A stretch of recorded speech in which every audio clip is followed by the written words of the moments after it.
This time on episode 368 of Legends of S.H.I.E.L.D., we discuss all of Punisher Season 2, weekly Marvel news, including a wrap-up of the December 2020 Disney Investor Day announcements, why Avengers Endgame isn't number one anymore, and news about Chloe Bennett's non-Quake future, and we talk about your feedback. I'm Stephen John Drew from Better Podcasting, a podcast about podcasting, part of the Gonna Geek Network. Just like the show you're checking out now.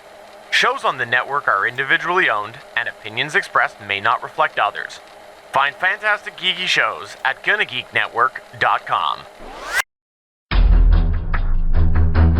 You have been granted clearance by director Alfonso Mack Mackenzie. Stand by for a S.H.I.E.L.D. debriefing.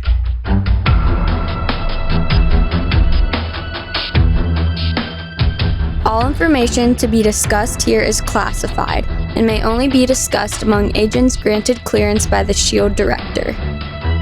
Now it's time for your scheduled debriefing. I'm Agent Michelle. I'm Consultant Chris. And I'm producer of the show, Director SP.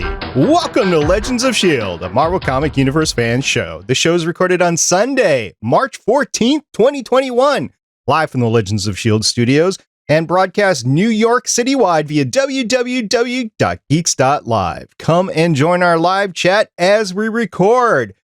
Gang, happy National Pie Day. Yay, math.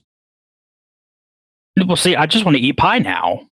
Now you got me thinking about math. The other Chris on the network, by the way, put a meme in our Discord server, which you can find at GonnaGeek.com/Discord. And it basically said that Pi Day was made up by mathematicians to sell more math. No, I don't believe it. I don't believe it either. But, you know, it's a stereotypical like Hallmark holiday where it was just designed to sell more greeting cards or something like that. So that was what they were trying to do. I didn't buy it, though. On the other hand, any excuse for pie is a good one. I was just going to say that. I think that's a good thing. Yeah. Michelle, are you celebrating with any actual pie today? No, I don't have any pie, and I don't have a reason to build something that's a circle. Darn.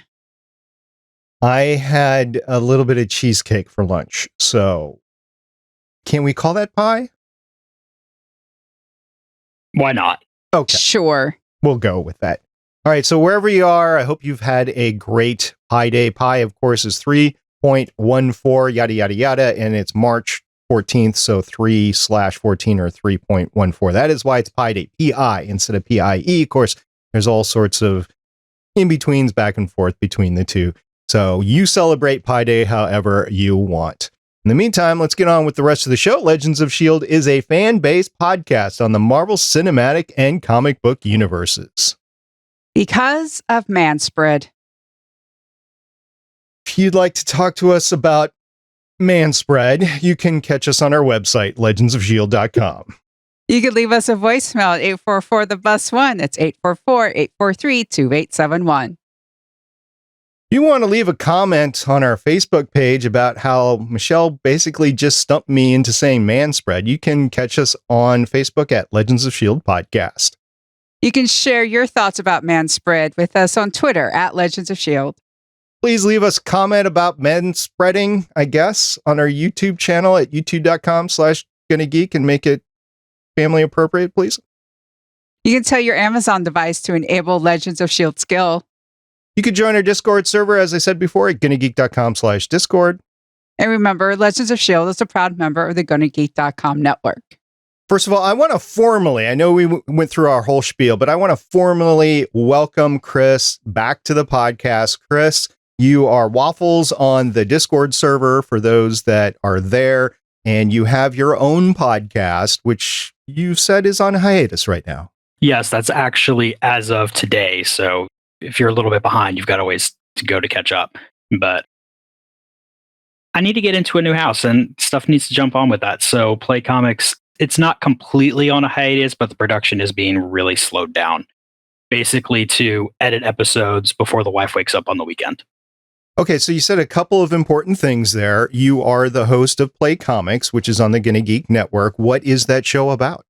That is a show where I grab a guest and we look at video games based on comic properties and how well they represent that source material. So I'm not really caring whether the game is good or not. I'm caring whether the game is a good representation of the comic.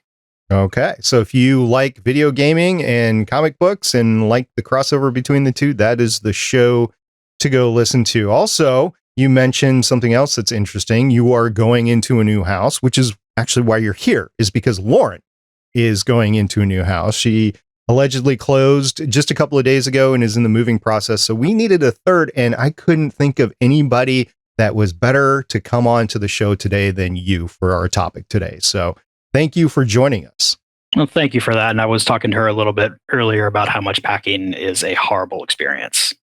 It is. It is. As somebody who's moved many kids over the last few years, yes, it is horrible. And I can't wait to not move my house because that's going to even be more horrible. Anyway, so thank you very much, Chris. And for those long listeners of the show, Lauren will be back in the future. I don't know how many weeks she's going to be off. She doesn't know how many weeks she's going to be off. We're guessing at least a couple, but she will be back in the future. In the meantime, Michelle and Chris, are you guys ready to talk about Punisher? Sure. It's got to happen sometime, right? Let's get it over with. Rip off that Band-Aid. Here we go.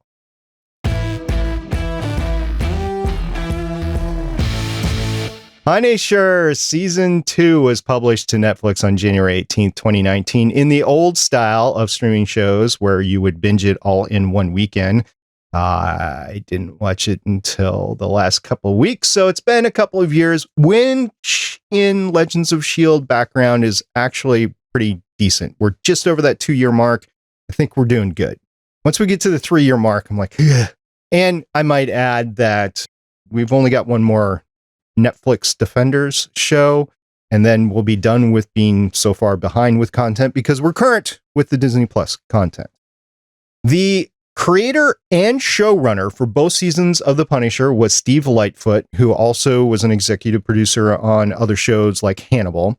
And I just want to point out the stunt coordinators and fight coordinators that was on IMDb for this series because it was so stunt heavy. So the stunt coordinators are listed as Tom Williams, who was nominated for an award, Eric Linden, Joe Fiddler, and Danny LeBoyer. And the fight coordinators were listed as Evan Dane Taylor and David Conk. I think they all deserve recognition on this show because, well, there were a lot of stunts. So, okay, we've done that. Also, I will note we do have all the directors and writers of all of the 13 episodes. I will put those in the show notes. We're not going to run them all down here. I do just want to point out one, Sally Richardson Whitefield, who was the director of episode 9. She was the actor from Eureka that has also transitioned over to the production side of the house, a lot like Robert Duncan McNeil did with Voyager. He's now big into the directing and producing across the show. So I just wanted to point her out. There no reason why I just picked her amongst everybody else other than I like Eureka. All right, let's move on with the generalities of season 2 of Punisher. Michelle, what are your initial impressions going into this discussion?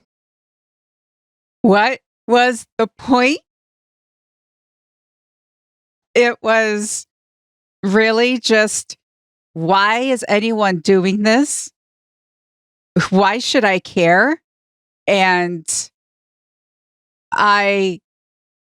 just to spoil everything, I actually will rate this below Iron Fist too. So now you know, now you're going to get a preview of how I feel about this show. Okay, that's all fair. I think the point of this is that Netflix and Marvel thought that there was such a resounding welcoming for season 1 that they decided to go ahead and renew for season 2 at about the same time that everything in the Netflix Defender series was winding down. So this ended up being one of the last Defender shows. I think that's the answer to your question in short, but we'll be getting into a lot more of that discussion. Chris, let's hear your short synopsis going into season 2 here. It was just a lot of filler, and I think that they kind of got stuck on, we need to make a 13 episode season.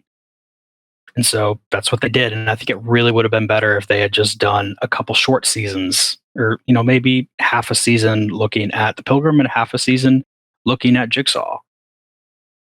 Yeah, that gets into a whole comment on too many villains. And I have a rundown of how many villains there were here. I don't have a rundown on body count. I know a lot of shows and articles that cover the Punisher do a body count. I did not do a body count, and I quite frankly don't want to talk about it. Just there's a lot of bodies in the season. So there you go. You mentioned something interesting, that there was a lot of filler.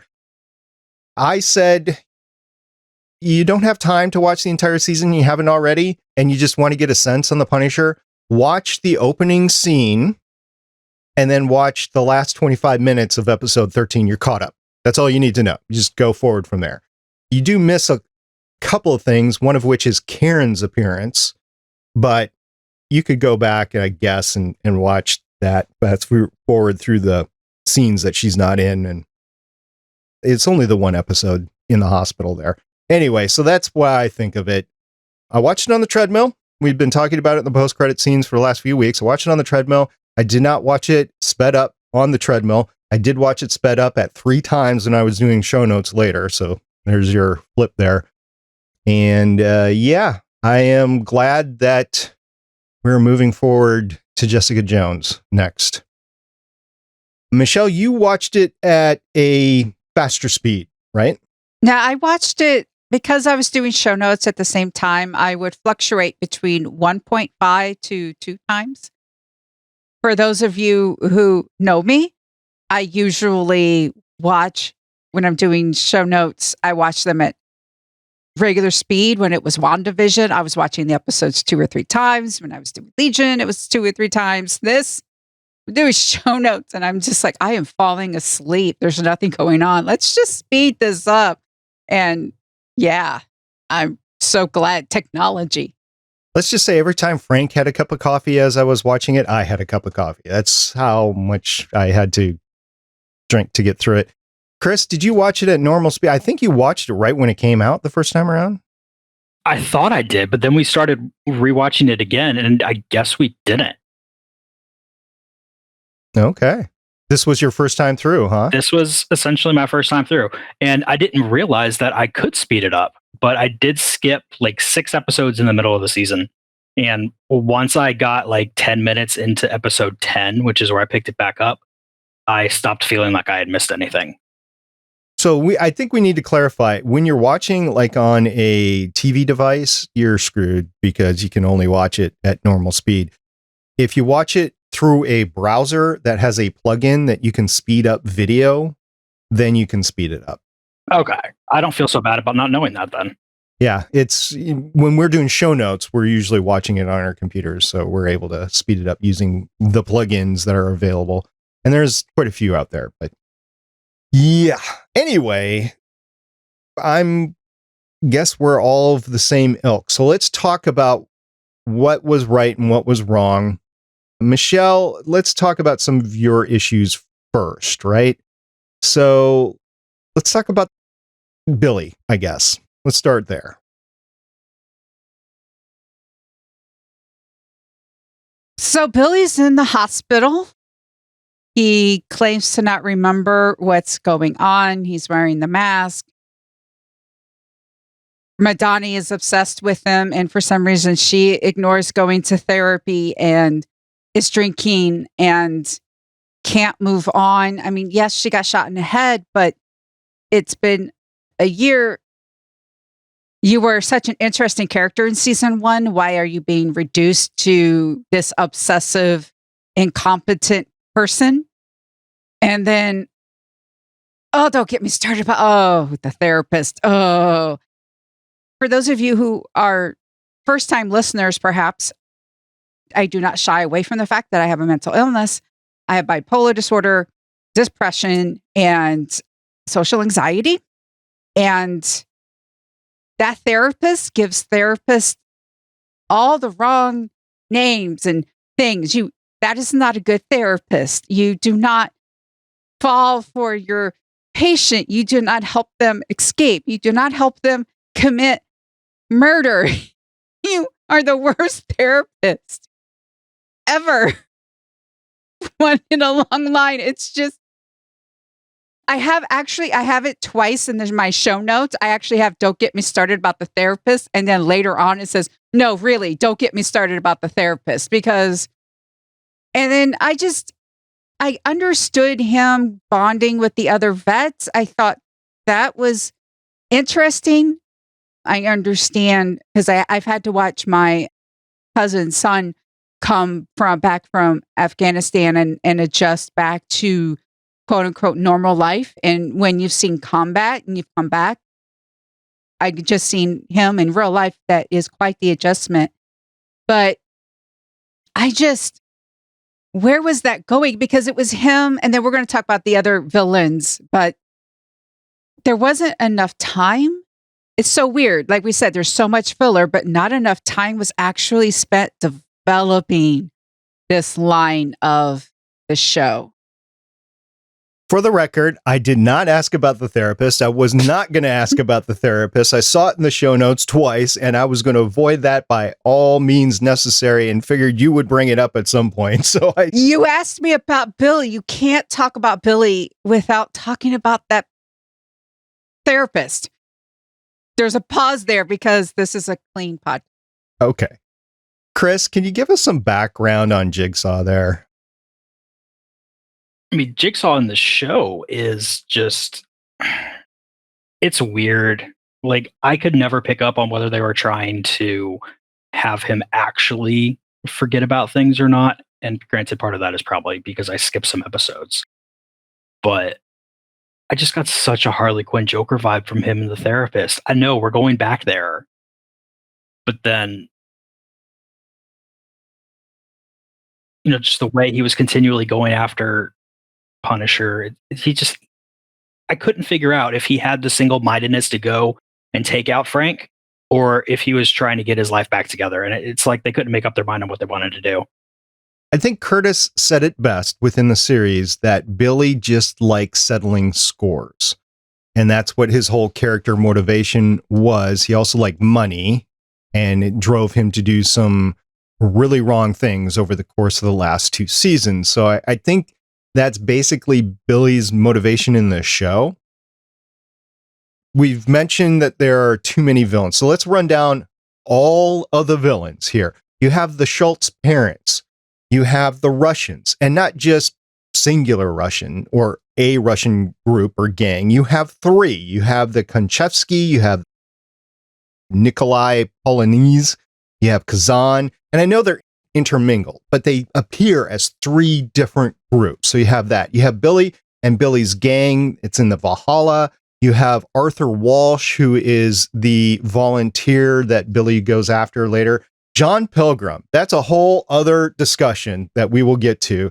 You have Clive with the underage porn. I went into IMDb to make sure I got the name right. Clive, that is kind of an interesting name for what he was doing.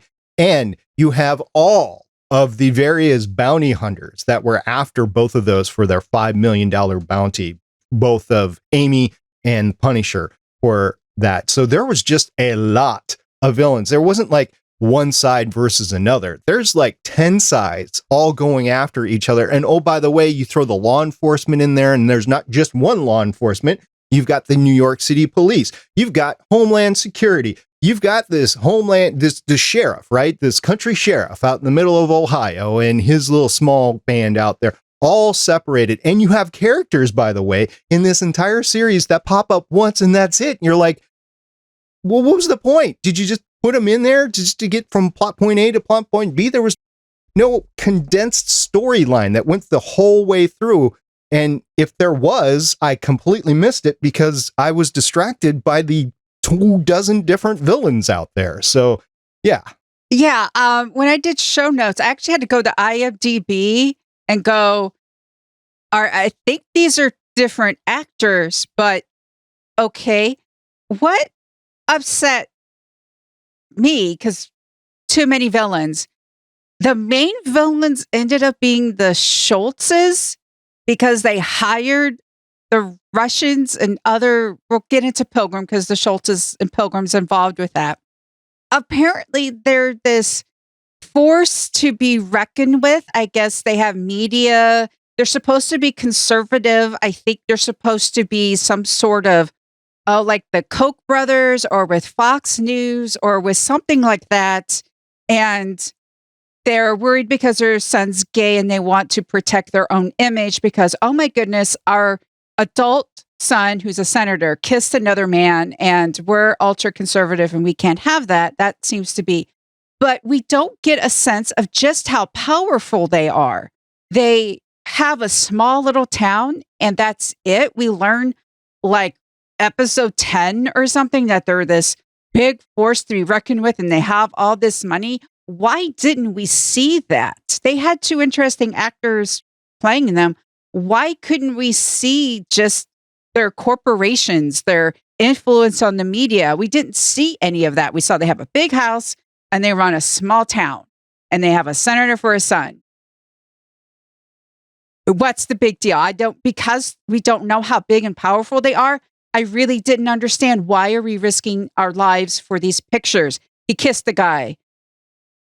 Whatever. Just, he kissed the guy. That's what the picture is. It's not porn. They didn't get him with like porn. At first I'm like going, oh my God, is he like a pedophile? Is he this? Like, or something? Like they want to cover up him being a criminal. Like, okay, that's high stakes. You end up, he's just kissing a guy. That's why all these people died, because their son, there's a picture of their son kissing a guy, an adult with an adult. Oh no. I mean, the shock and horror of that, right?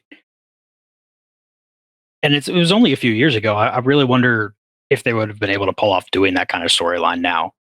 Because I don't think so. No, I don't think so. So this came out in 2019, early 2019, as I mentioned before. And yeah, I don't think the storyline holds up, but I hate to say it, but it goes to poor storyboarding or poor writing is what I would say, because this whole thing just doesn't hold up. Now, you mentioned the actors before. Before we get too far down the road, I want to say the acting was amazing for the content that they were provided across the board. The acting across the board in this series was really good. Maybe a couple of singular performances along the way, but every scene, the actors were able to carry their weight through the whole thing. And the Schultzes, as we were talking about before, Corbin Bernsen was Anderson Schultz, who has a total of 250 acting credits to his name, which is pretty high. I personally took half the season before I recognized who he was. I was like, oh, that's who it was. Why did I recognize who it was? I'm old school. I watched LA Law back in the day, so that's how I know him from. Funny enough, by the way, the one scene that I really remember from Corbin in LA Law, he is getting into his Porsche and he has golf clubs on his Porsche, and we see him at the driving range in this. So golf is a big thing with Corbin, I guess. He was also in Major League, and I know he has a lot of other credits. I did not watch S.H.I.E.L.D. Did either of you two watch S.H.I.E.L.D.? Yes, and you should. Okay. So he was in that. So he's a very well-known actor, and he's just aged to the point where I'm like, wow, this is not the Corbin from his Star Trek. That he had one appearance on Star Trek, The Next Generation, by the way, and not LA Law. And then Annette O'Toole played his wife, Eliza Schultz, who is the real villain in all this, if you ask me. She was Lana Lang in Superman 3. It took me a while to actually recognize who she was from. That was in 1983, by the way. And then she also played Martha Kent in Smallville. I don't know how many appearances she had, but that was another known appearance of hers. So two actors that have been in the genre before for a lot of years and have had a lot of credits to them. I think they pulled off their scenes great. But yes, I would have loved to have seen. I got the sense maybe the Waltons, the Walmart Waltons, maybe. I don't know. I was just trying to stretch and try to place them in what they would be in terms of major influences on our economy. But you're right. We did not see them, Michelle.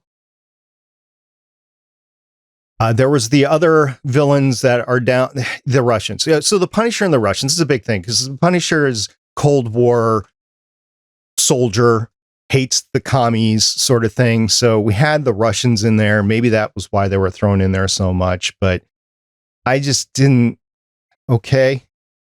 He had the Russians that were going to try to control this U.S. senator because he was going to be president. Okay, I kind of get that, especially considered what we were going through at the time in the common press. But let's talk a little bit about David Schultz. He's a U.S. senator from the state of New York. That is a high-profile position.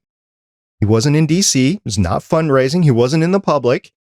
He was alone in his own apartment or office. He wasn't even surrounded by staff. Really? That high profile of a position, you're never alone. And he was always alone to the point where Frank could come in and kidnap him. I mean, really? I was at least expecting other people to be in the apartment, even if they let him be in the room by himself. Just the fact that Frank could get in there that easily really surprised me. I mean, I get that you're alone from time to time, like maybe on a Sunday morning or something like that. But even in politics, Sunday morning, that's huge with like the news circuit, right? You want to be on those national news shows and you want to be strategizing and that sort of thing. I mean, yeah, even senators, you have to understand, even Senator Mitch McConnell, they protest in front of his house. It's like, that is just, yeah, it was just, really? That's a lot of this show. Really? I didn't have any problems with David being a U.S. senator.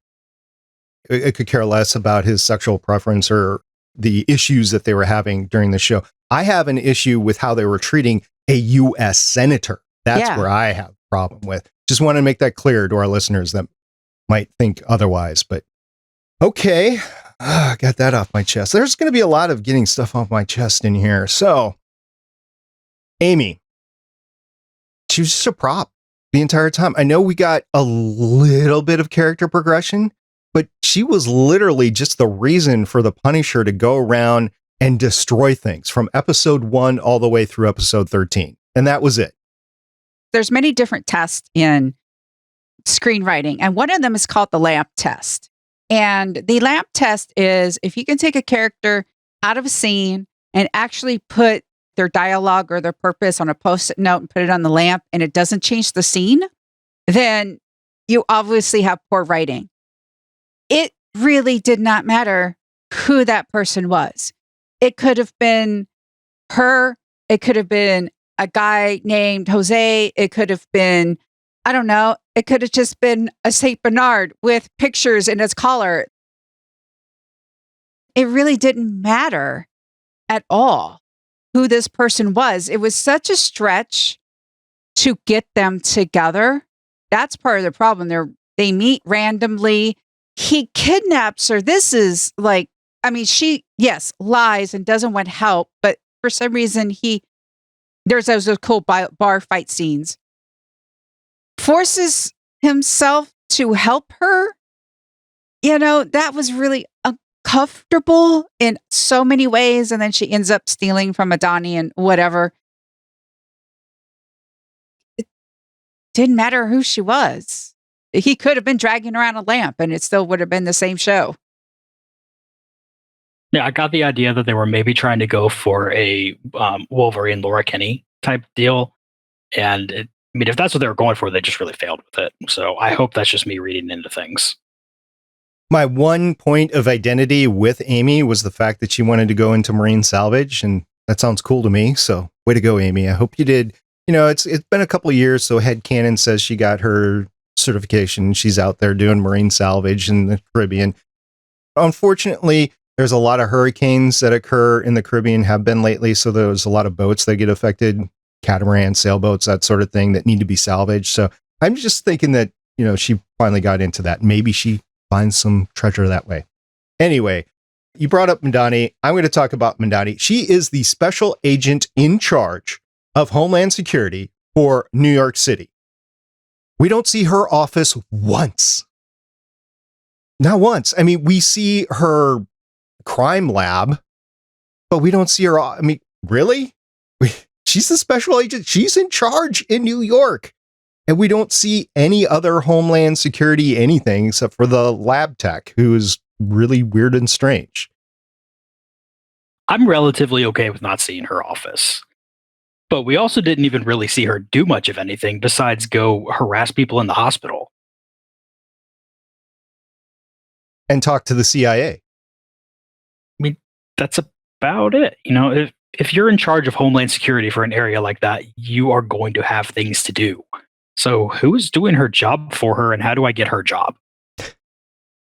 Well, remember, eventually she does leave Homeland Security and go work for the CIA. So there must have been something there like, okay, you're on your way out. Let's, whatever. Also, from being the special agent in charge of New York City, she had precious little security in her front door. I mean, it was a big front door, but there was no extra locks on it, and there was no peephole or anything like that. So it's like, I wonder how Billy got in there so easily. Maybe it's because you don't have any security to begin with. And how come you don't have text alerts on your credit card? Like, you should have just been able, I do. I don't know if any of you do. I have like 2-step authentication, or like if something happens with my card, I get like a ding and I can be like, did you do this? And I'm like, no, I get to report that right away. You're in charge of Homeland Security. You should have known right away that she took your credit card and spent too much. And talking about actors or characters that just come in and then go nowhere, Beth was actually a A-list actor, Alexa Davalos, who was the lead actor, basically, for Man in the High Castle over on Amazon Prime. Julia was her name there. She was also in the Chronicles of Riddick. She comes in for episode 1, gets shot, has a little liaison with Frank / Pete, whatever you want to call it. And then she ends up getting shot in the bar fight. And then we don't see her again. There's a hospital scene with Pilgrim, but that's it. I would think that if you were doing any sort of continuity, you would at least have Frank running by the town later on to make sure that Beth and Sam were okay. But that was it. That's all we saw. And the sheriff and the entire staff from Lakeville, Ohio, they were just involved in this huge gunfight for one episode. And that was it. And that's all you saw. It's not like the trip to Kentucky that we had, I believe it was Kentucky, that we had in season 1, where Frank and everybody else was going after the one witness who was out there. I mean, there was a reason to go out there. There wasn't really a reason for everybody to be in Lakeville except for go after Amy. And it just didn't fit. There was too many people there that were out of the story anyway. I have issues with that. And I guess you guys are kind of the same. So let's move on to the Pilgrim. I have no sympathy whatsoever for the Pilgrim. And at the end of the series, at the end of the season, his wife is dead because of cancer. That was going to happen no matter what. But he gets to get his boys and take off with the boys. I think that the boys would have been way better off if Dad was never in the picture again. That's my input, because he's such a psycho. He's such a bad guy. It's like, yeah, I know you love your kids, but you should not be around them. I mean, the only defense I can come up with is he was pretty manipulated into getting that way, which doesn't change the fact that he's turned into a psycho, and there's no way he's going to be a good dad.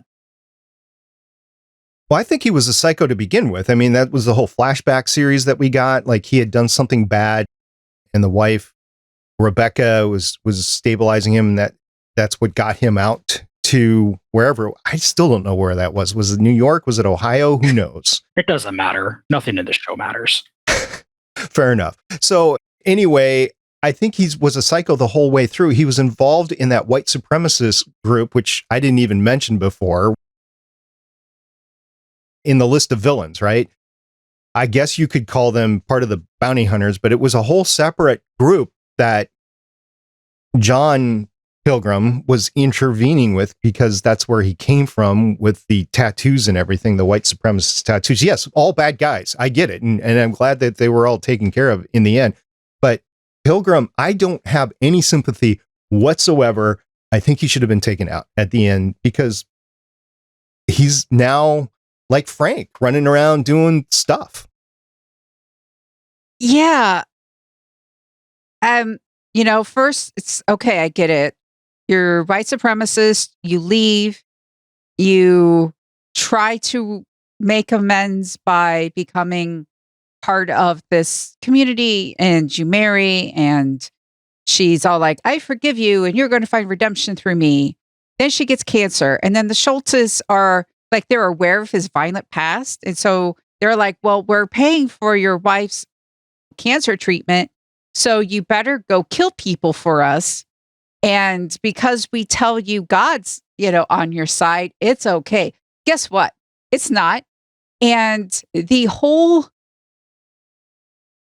Frank letting him have his boys, all because they're having this epic fight. And then Frank learns that he's a dad. And it's just like, I get it, Frank, you lost your kids. Grief is awful and you're not going to get over it. I understand that. But to let a violent person who basically almost has disassociative properties, like because of the whole reality, which reality am I living at this moment? I'm not a professional. I don't want to be like diagnostic here. You let him go with his kids because of but yet you just brutalize all these other people. You killed all these other men who probably were fathers. You killed that one Russian guy who was a father or something, like he died or whatever. You kill all these other people who probably are fathers. But this one guy that you happen to meet, and he tells you to your face, I'm a dad.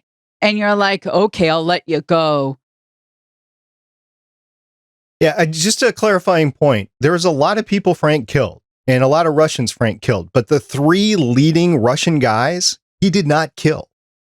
Other people killed. Like Pilgrim killed Nikolai. Dima was killed by Pilgrim. And I believe Kazan was also killed by Pilgrim. So Pilgrim was the one who killed the Russians. Frank did not. Well, he still killed a whole bunch of other people, Russian or not. I mean, throughout this, throughout this series. So they were dads. They were. Somebody who did not kill a lot of people was our beloved Detective Sergeant Mahoney. Yes. Poor guy. Poor guy. He was just stuck trying to do his job. He had no idea that he was stuck in this Marvel comic universe, which is vigilante, and he was not going to win no matter what. He's just so short-sighted about the whole thing that he's just not going to get his way until the very end when they're sitting there in Curtis's basement looking at the body of Billy going, I guess Dina did put 5 bullets in him. And it's like, what about Frank? And they just both look at him, both Curtis and Dina look at him like, who? I'm like, okay. Poor Mahoney. I don't know if we're going to see him in Jessica Jones or not, but he's largely from the Daredevil universe, and he did a lot of great things over there. He enabled a lot of the positive things, I would say, out of the last season at Daredevil. And he's just, whatever he did here, it just did not work. Also, I want to ask you guys a question. Did he ever get his gun back that Frank took from him? I don't think he did. I don't think so either. It was mentioned, and then this is another, I think, poor writing. He mentions it, like Frank takes the gun. He mentions it later. At the very least, as he's walking away, he should have said something like, I'm never going to get my gun back now, or something like that. Close the loop there, but he just didn't. I guess it just didn't matter. Also talking about stuff that never got back. Frank lost his wedding ring in the fight in the bar in the very first episode. John Pilgrim picked it up. I don't think Frank ever got that back. Don't think so either. Could be a little bit of headcanon there. Maybe Pilgrim gave it back to me. Okay. The Defenders. Let's go over the Defenders side. Talk about Karen. I was actually shocked, Michelle, to see Karen in this series because I didn't think we were going to get her. I maybe speculated that we might have. I don't remember if I did or not, but she came in halfway through the season, and we see her interact with Frank. I'm kind of glad it went the way it did. There was nothing but a split shared moment between the two because Karen does not deserve Frank's trouble, at least. She deserves to be happy, I think, but doesn't deserve Frank's trouble. What did you think about Karen's appearance?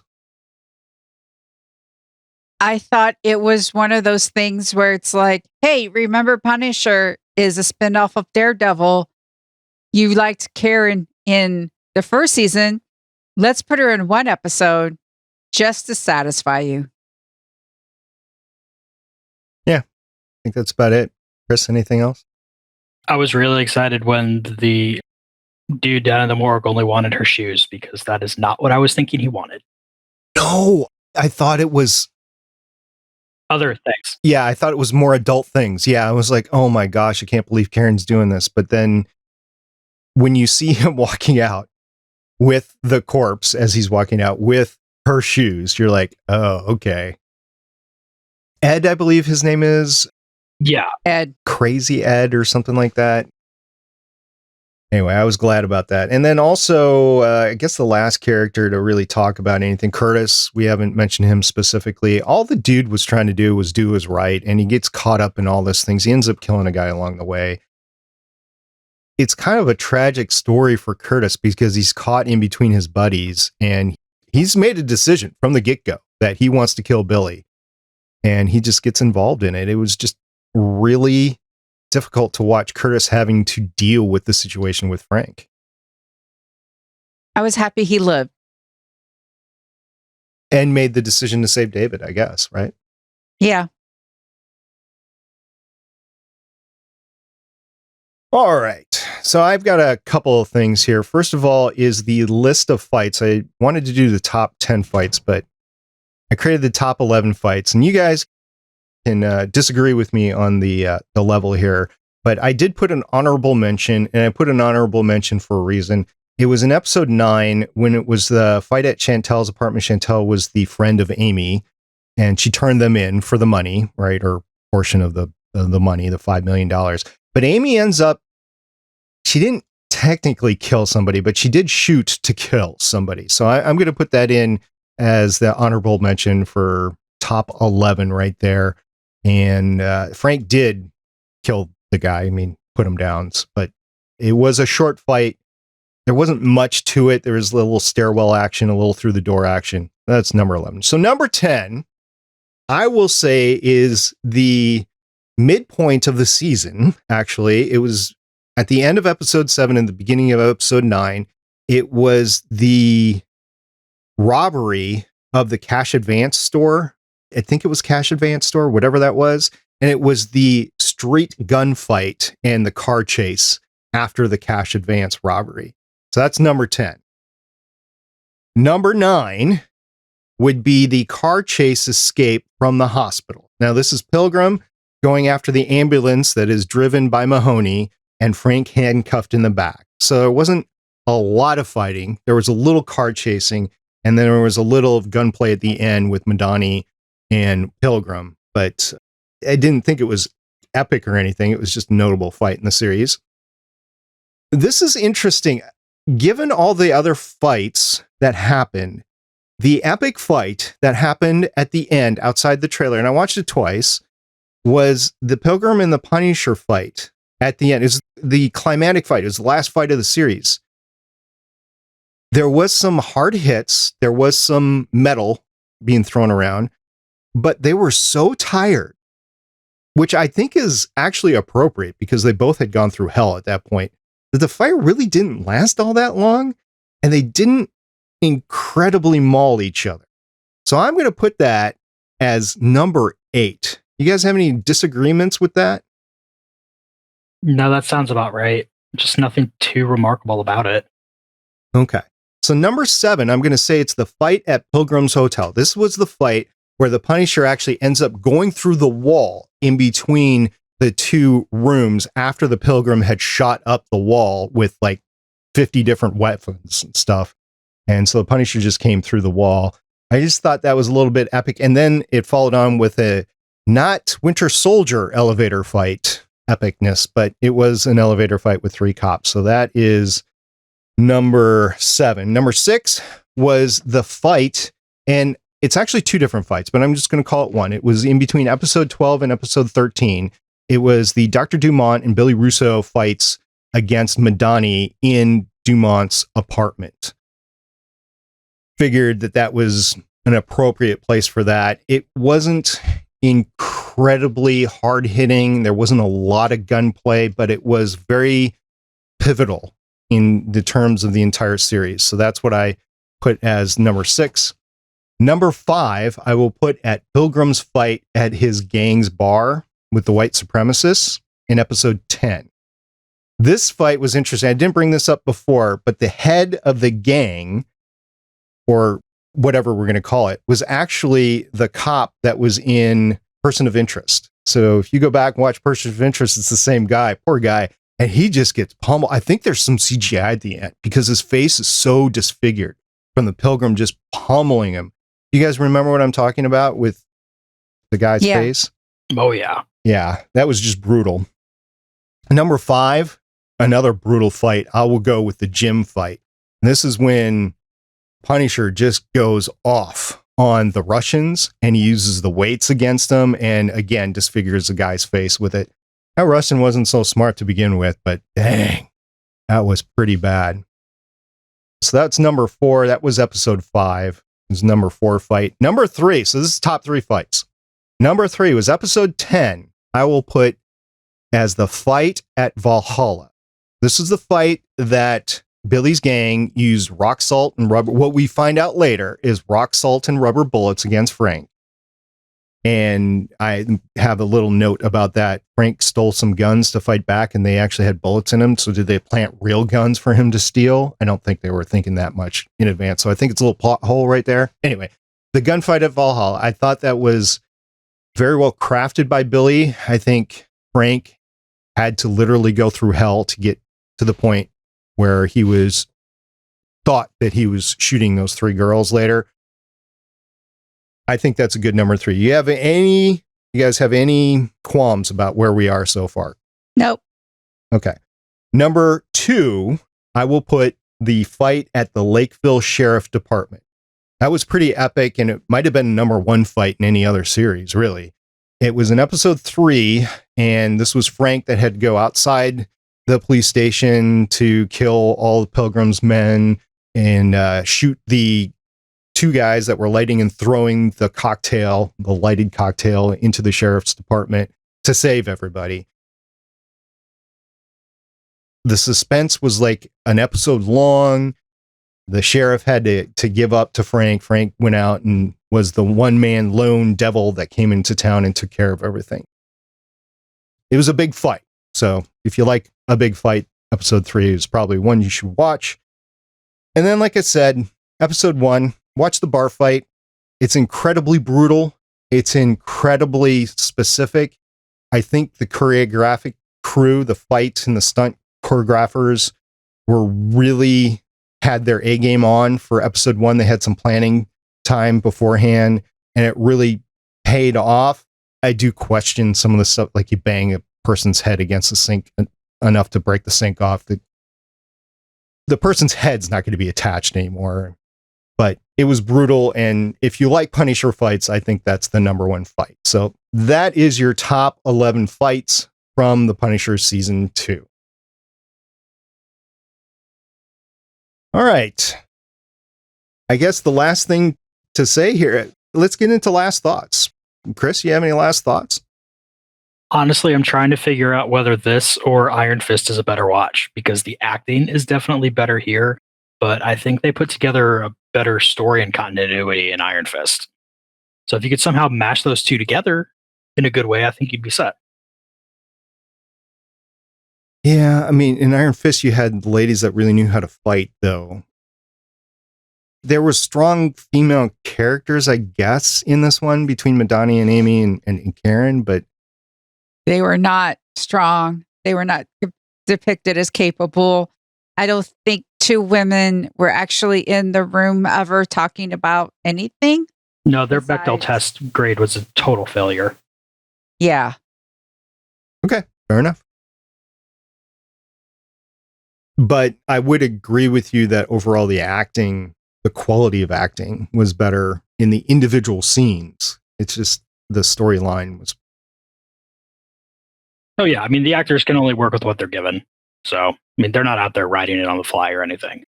Honestly, this is just a mindlessly dumb, fun show to watch. So, I mean, if you like the kind of action and everything, go ahead and watch it. Like, I don't regret watching it or anything, but I'm not going to go rushing back to watch it again.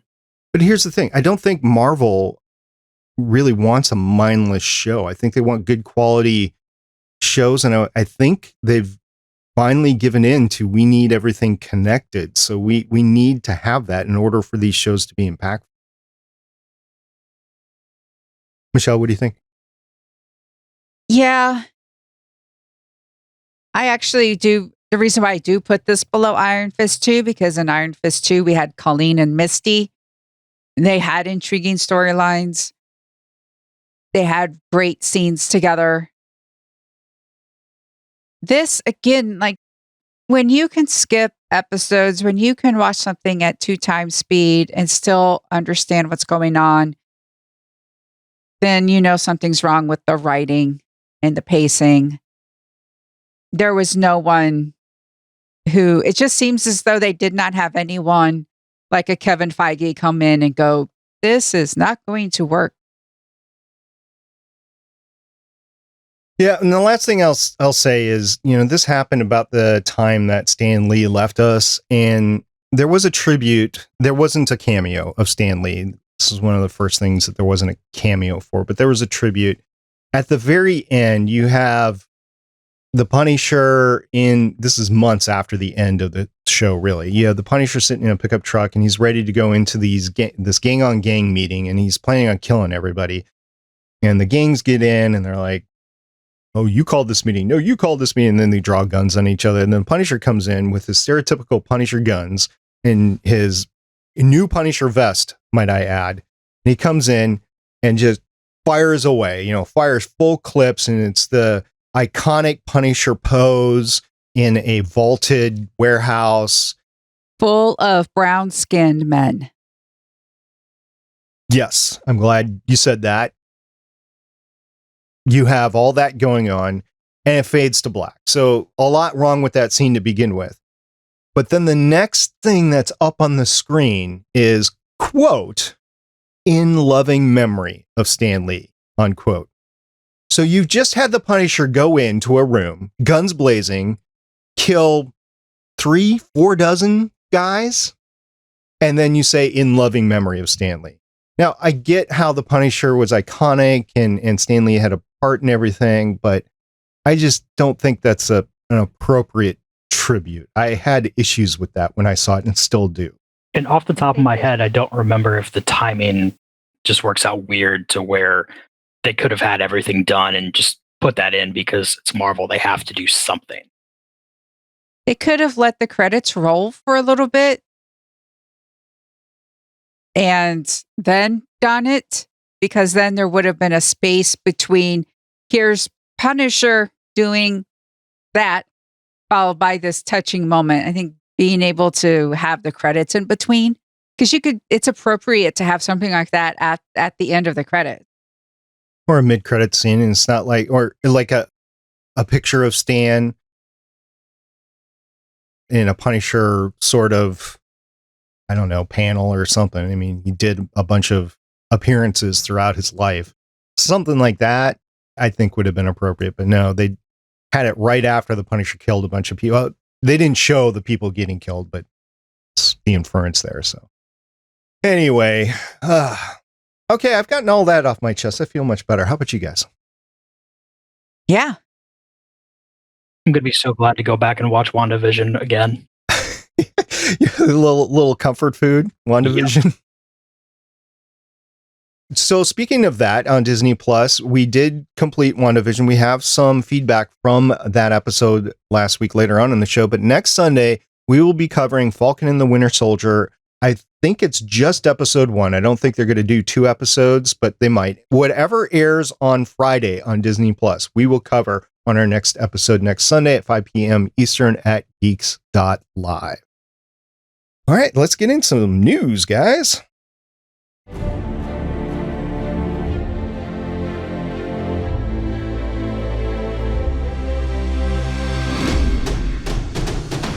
We're first going to discuss some of the highlights from the Disney Investor Day, which was on December 10th, 2020. Yeah, I've been teasing this for quite some time. We have not had a chance to talk about it because we got so excited with WandaVision that we kind of forgot to talk about it. And we wanted to talk about it with Lauren. She's not going to be here, so we wanted to talk about it anyway. So on December 10th, 2020, there was a very unusual thing that it turned into a big, huge announcement platform. Kevin Feige had a platform there to announce some new things, which was interesting. Now, given 2020 and the fact that there was no other platforms to announce, and this was like the first time that Disney had a chance to announce new movies and new series on Disney Plus, I guess it just all worked out that way. So there was a lot of Disney announcements, Disney Plus price increase. They announced the new international streaming service Star, which launched last month on February 23rd internationally. They talked about some National Geographic stuff, including a series called Limitless with Chris Hemsworth. And there was some Hulu content, because remember, Disney owns the majority of Hulu now, so there's a lot of Hulu announcements as well. But for most Marvel fans, if you're a fan of this show, if you listen to this show, you're probably interested in one of two things here or both. And they did have some Star Wars announcements. They had some Disney Plus Star Wars announcements where they went through a lot of new shows that I don't think were announced prior to the Investors Day. You had Obi-Wan Kenobi, which had been rumored for a while, but this was the firm green lighting of it. You had Rangers of the New Republic. You have Ashoka with Rosario Dawson, who's Night Nurse here on the Defenders shows. You had Andor, which I'm just going to put my foot down and say I have no interest whatsoever in watching Andor. If you're into Rogue One, Andor is the backstory to that. I'm at the point where I don't want any more backstory with Star Wars. So you have the Star Wars, The Bad Batch, Star Wars Visions, Lando, The Acolyte, and a droid story, which I believe is an animated version. And you also have a new movie that was announced called Rogue Squadron, and I'm really excited about Rogue Squadron right there. So over on Marvel, they announced 3 new series on Disney Plus. One was Secret Invasion with Samuel L. Jackson. Another was Ironheart with Dominique Thorne as the genius inventor behind her version of the Iron Man suit. And you also have Armored Wars, which is basically War Machine and Rhodey that will be starring in that. I don't remember if these series are just supposed to be one series or not. I know Kevin Feige, after the Investor Day, has come out and say that they're starting to look at shows with more than one season. WandaVision, I think, would be incredibly difficult to come back for a season 2 for just the way the show was formatted. But I think we might be seeing multi-seasons of these series. What do you guys think about these 3 new series? Michelle, you got a favorite there?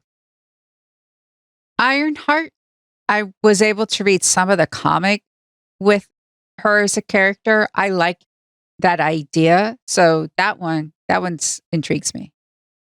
I think Secret Invasion might delve a little bit more into the Agents of S.H.I.E.L.D., but who knows? After WandaVision, I don't know if S.H.I.E.L.D.'s going to be around any time around. I don't know. What about you, Chris? I mean, it's definitely between Secret Invasion and Ironheart for me on which one I would like better, but their choices like 1A and 1B. Mm-hmm. Yeah, I like Rhodey because of that sort of stuff, but I did read the comic Ironheart, and I did enjoy the character. I'm a little bit hesitant on Secret Invasion because I just don't know. Like I said, I just don't know what they're going to do with that. This is on top of the existing series. We just covered WandaVision. That just completed. We're going to start covering The Falcon and the Winter Soldier next. You also have the Loki series, the animated series What If. You have the Miss Marvel series. You have Hawkeye with Haley Steinfeld and shockingly with Jeremy Renner coming on board there. We've discussed our issues with having Jeremy coming back. You have She-Hulk. You have Mark Ruffalo is supposedly coming in on that one. Moon Knight. And everybody that's into Marvel Comics are so excited about Moon Knight. It's probably the most excited show of the ones that are coming up that I hear about. What do you think, Michelle, on that Moon Knight? That's fine. She-Hulk. I wanted She-Hulk in the Avengers, not just Black Widow. She-Hulk was an Avenger. There's been a whole bunch of Avengers. The roster of the Avengers is very long. So yes, she could have been in the movie. Oh, I am big. Tatiana Maslany is an amazing actor. She was Orphan Black, where she played multiple versions of the same character because they were all clones. I am really looking forward to that one. That's fair. I would hazard a guess that all of these series will be hits. I don't think we're going to see an Iron Fist or Punisher series here where it's going to be a flop. I think they're all going to be hits because I think with Kevin Feige involved, because they are technically part of the MCU, I think he's going to give them enough creative direction to make sure that things go good. There's also 2 other series, the Guardians of the Galaxy Holiday Special, which I hope is better than the Star Wars Holiday Special, and I Am Groot, which is going to be a bunch of shorts on Groot. And I don't know if we've heard if it's going to be teenage Groot or if it's going to be full-grown Groot or small Groot. I don't know. We'll see. What about you, Chris? Any of those shows? See, the one I'm the most excited about is What If, because they don't have to worry about continuity for anything. They can just kind of go. You know, you've got your stable of what if stories that already exist in the comics, but who says that they're going to limit themselves to that? They can just make up something completely different, completely new now. And if that episode happens to be a flop, it doesn't really matter because it doesn't tie into anything else. I'm looking forward to all of them. So, oh, me too. I'm going to be all over it. They reiterated all the future titles as well for the feature films. They did announce Ant-Man and the Wasp 3. They announced a Fantastic Four movie. We've covered those before, actually, on this show. And that is in addition to the existing titles, Black Widow, which is still coming out in May. We'll see how that is going to be distributed. You have Shang-Chi and the Legend of the Ten Rings. You have Eternals, Doctor Strange and the Multiverse of Madness, which is just starting filming now. Thor, Love and Thunder, when you have Jane Foster coming on board again. Black Panther 2, we speculated quite a bit on that and tried to cover all of the news that has come out about Black Panther 2 since all of the changes on that. We'll see what the storyline actually ends up being with that. Blade, which will be interesting to have Blade in the MCU. Captain Marvel 2 and Guardians of the Galaxy 3. So that is the movies that are on the slate now, or as of the Investor Day anyway. And there will be more. I just don't see Marvel and Disney stopping this because it is a cash cow for them. All right. Anything else about the Investor Days, you guys? Yeah, I've heard Thor Love and Thunder is filming. There's been some pictures coming out with that. That's good that some filming is happening, like with Thor and Doctor Strange. And Disney, just give us Black Widow on Disney Plus and have us pay $30 for it. I've been saying this for a year. I'm going to keep saying it for a year. I live in an area of the United States that does not understand the value of masks, and some of them might not be understanding the value of vaccinations. So my urge to actually go to a theater in May is not high right now. I could see them doing a dual track where they would pay $30 at home versus whatever it costs going into the theater, and both. I see a dual release at this point, but I don't know. They haven't officially announced anything, so we'll see. Chris, what do you think about the upcoming movies? I'm really excited for Captain Marvel 2. I mean, that's the big one for me. I don't know why. I've just latched onto Captain Marvel as a character, so anything they can do with her, I'm going to be excited about. Right with you. And it's not just because it's Brie Larson, although that doesn't hurt.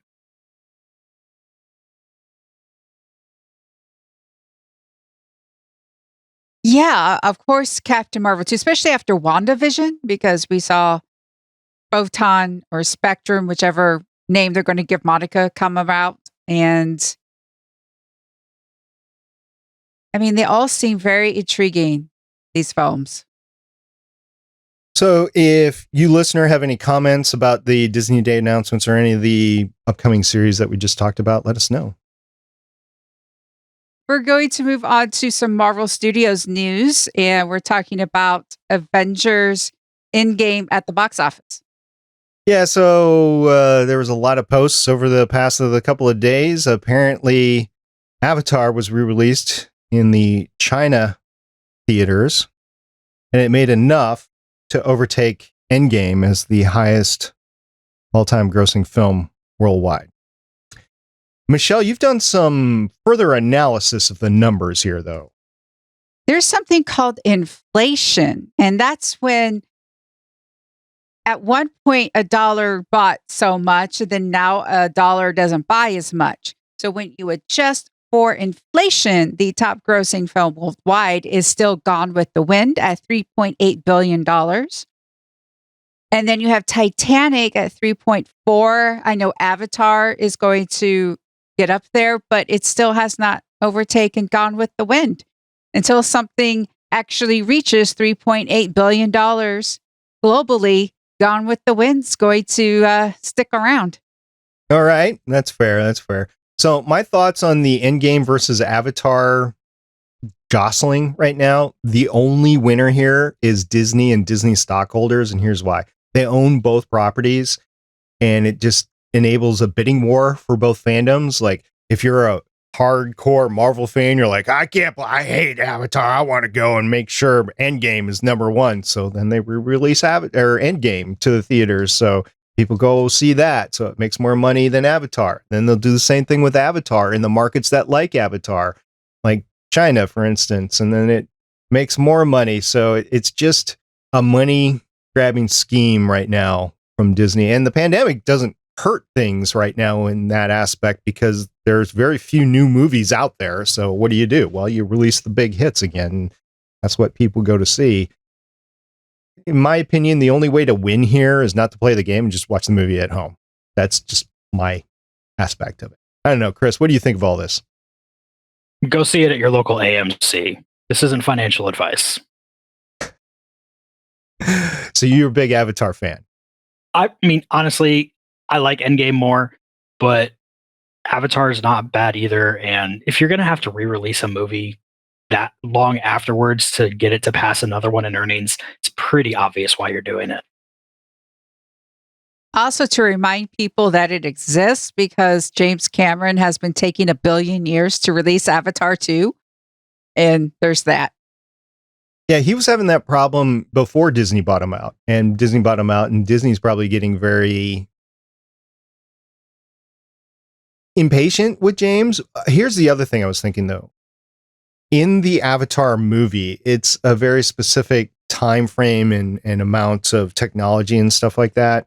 Not only in making the movie, but actually in the movie, you know, the futuristic taking over Avatar bodies, that sort of thing. They might just want to wait a little bit so that technology advances enough, another 5-10 years or something like that, in order to make the next movie. So maybe they're not all gung-ho about making the next Avatar. They've got enough irons in the fire with Marvel and Star Wars, Pixar, and everything else. I mean, there's Disney Plus. If you have Disney Plus and you haven't really perused all of the titles that are on Disney Plus, they own a lot of properties right now. Just saying. And finally, we have Chloe Bennett news. Yeah, this is important because Chloe Bennett played Quake on Agents of S.H.I.E.L.D. So this news might actually mean a little bit more than just the casting. So the Powerpuff Girls is a new series that's coming to CW, and they're filming a pilot, and Chloe Bennett was cast as one of the Powerpuff Girls for that pilot. Because of this, if the series picked up or not, it just tells me that Chloe Bennett as an actor is doing other things and is not in line to reprise her role as Quake inside the MCU. Now, it could be off by that. I mean, actors do a lot of other things and they come back to the properties that they've been doing. This is just a pilot. It's not like the series has been picked up. But to me, and Ming-Na, she's done Star Wars stuff and she's done other Disney stuff, but that's all in the Disney umbrella, like Mulan and stuff. So I just think that this is another indicator that Agents of S.H.I.E.L.D. is not going to be referred to again in the MCU. Just an indicator. That's it. And congratulations to Chloe for getting cast in something else. If Disney's not going to use her, go off, do something else that is along your talents. She's incredibly athletic. She's done a lot of her own stunts. I think she'll do well in another action series, but I just want to say that. And this is according to Deadline. The news came out on this past week. So I don't know. That's my thoughts of it. I'm interested to hear what you guys think of it. Yeah, good for her. And because it's the CW, it does signal leaving the Marvel. Because when you sign on to do a pilot, you're expecting it to get picked up. And if it gets picked up, you're signed on to anywhere from a year to 3 year to 5 to 7 year contracts. There's an expectation that if it goes to series, she's going to be busy. The way Marvel has Agents of S.H.I.E.L.D. set up, I mean, it's not saying that she could never come back to anything like that, too. So, but also just the idea of Powerpuff Girls being a live action series, that's my childhood and it doesn't sit right. Yeah, I have to admit. I mean, how are they going to do Mojo Jojo? Mojo Jojo. I was never a huge Powerpuff Girls watcher, so I don't know what you guys are talking about, but I will assume that you guys know what you're talking about and yeah, agree with you. You should watch an episode. I think you might actually enjoy it. Maybe. And that's all we have for the news.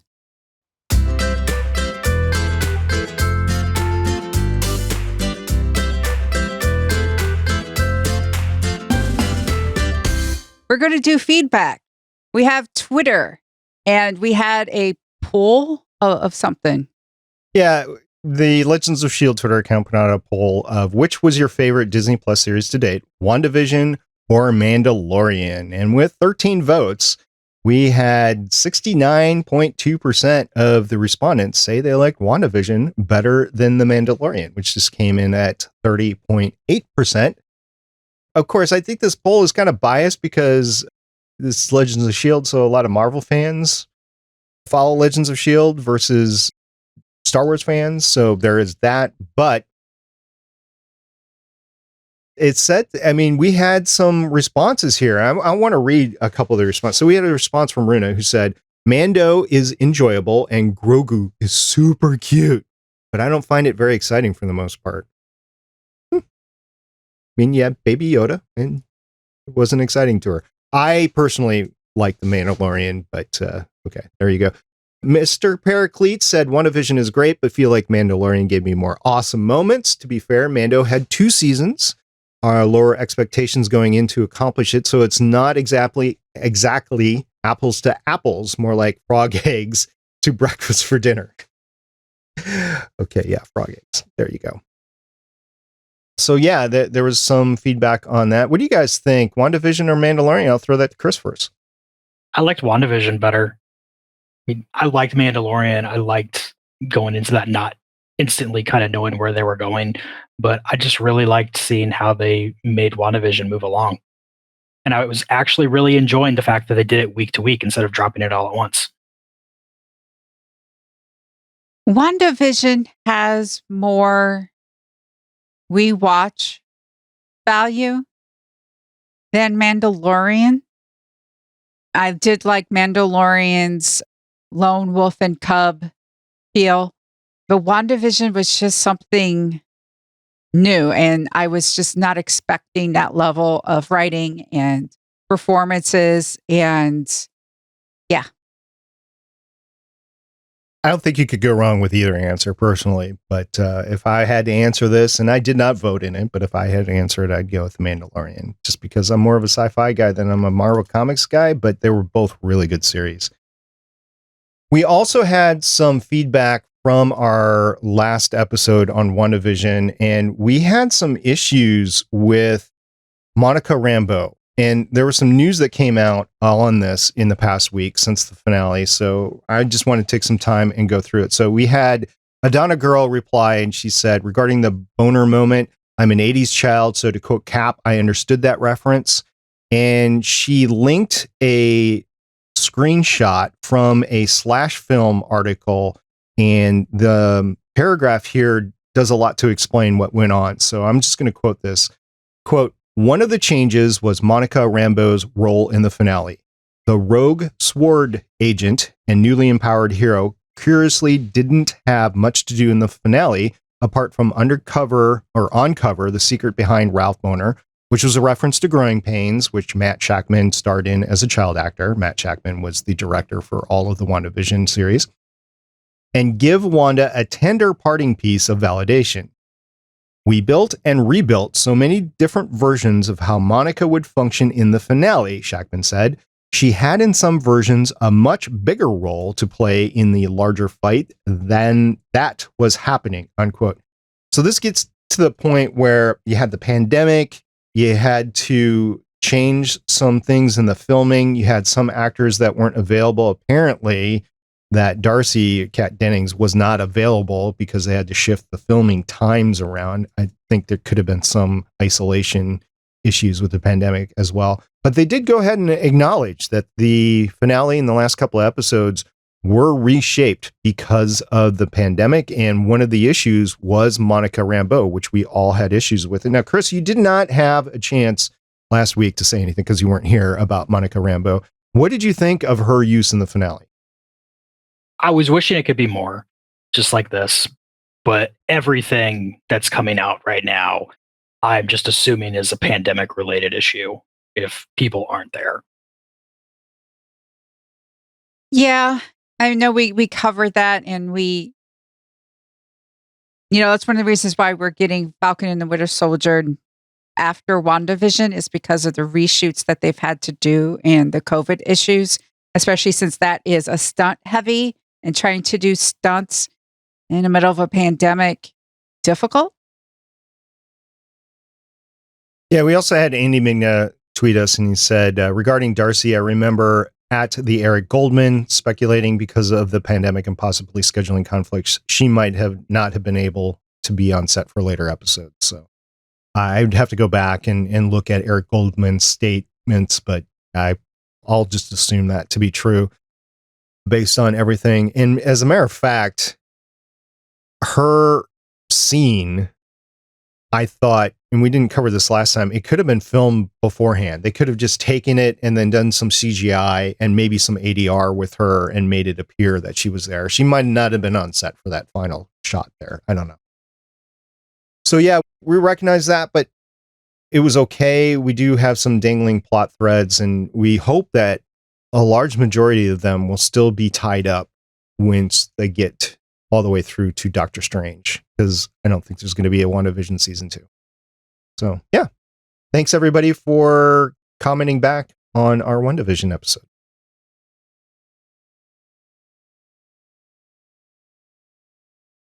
Okay, well, that's all of our feedback. And we're going to hop in our truck and get ready for Falcon and the Winter Soldier.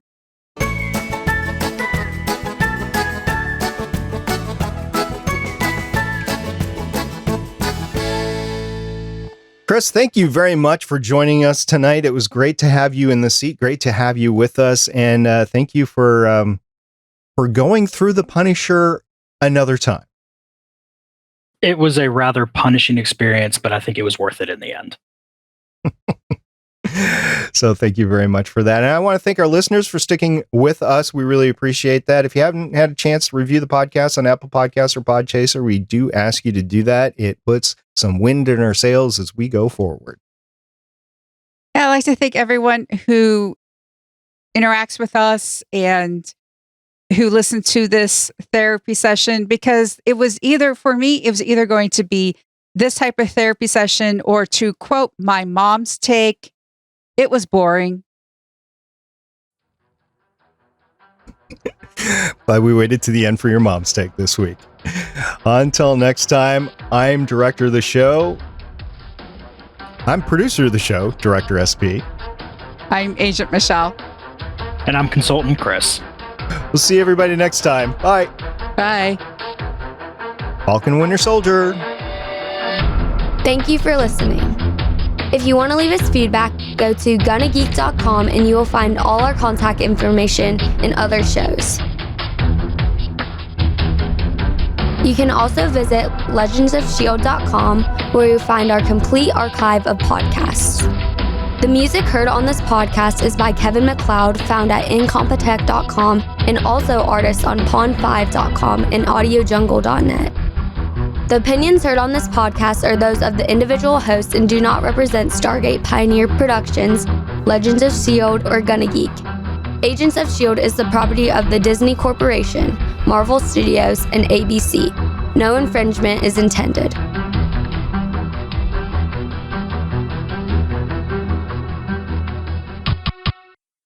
Legends of S.H.I.E.L.D. is copyright 2013 through 2021.